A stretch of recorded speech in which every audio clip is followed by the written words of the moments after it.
Welcome to the MoS series. This is episode 1 when you will learn a bit about MoS, the history of it, and the logic behind.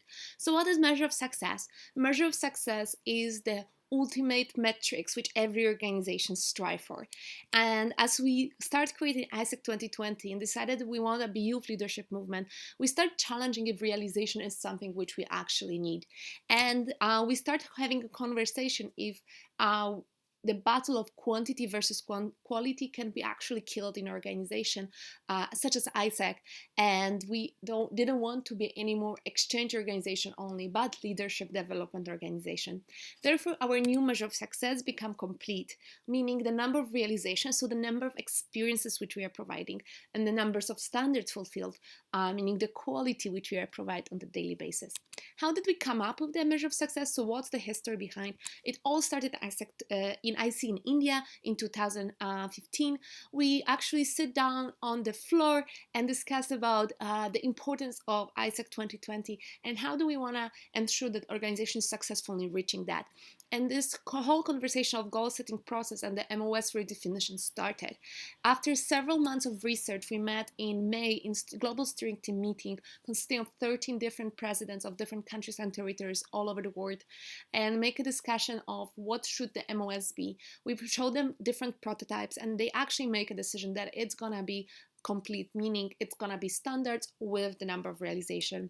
With that outcome, we came to IC in Poland in 2016. We sit down, we create MoS hackathon when 40 people from different countries and territories sit down and analyze the customer data and figure out what is the correlation between standards and the happiness and fulfillment of ISEC experience.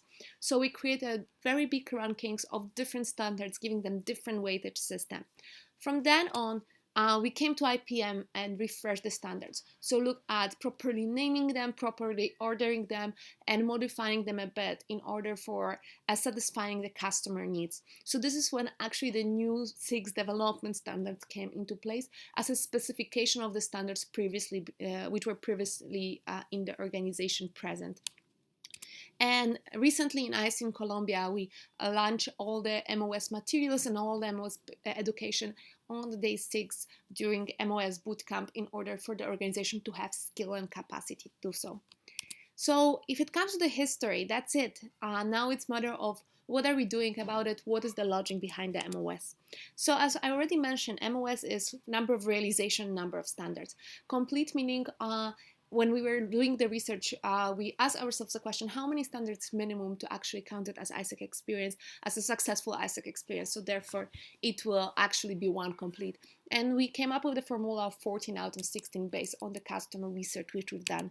Those 4 which you can possibly mismatch are only those 4 in the red brackets. So all the other 12 standards are mandatory. So if by any chance the customer do not get any of those 12 standards, that means experience by automatically will not be complete. The other 4 you can possibly miss out on 2. We should not aim for it, but it's just a matter of how important they are in the customer journey. And of course, it affects both ICX and OGX entities. So in this picture, you can see 12 out of 16 standards completed, and therefore this person will not be complete both in ICX and OGX entity, as the person did not get the sufficient number of standards which we promised to our customer. When is it? What are we asking them is 16 questions, yes or no questions. So how do we know which standards were complete or not? Is because simply we ask the customer, and at the end of the experience, they get this survey. We are measuring from now on, so it's already in the system since May, but only from 1st of August. It's actually an official measure of success for the organization. So it's very few days or weeks or months which we are actually using that. When exactly are we asking our customer for that? We're asking them since approval. So in the system, he or she can see all the 14 out of 16 standards in approval. And then at the end of realization that date, the other 2 standards appeared. As well, we are asking them we are reminding them by sending them email.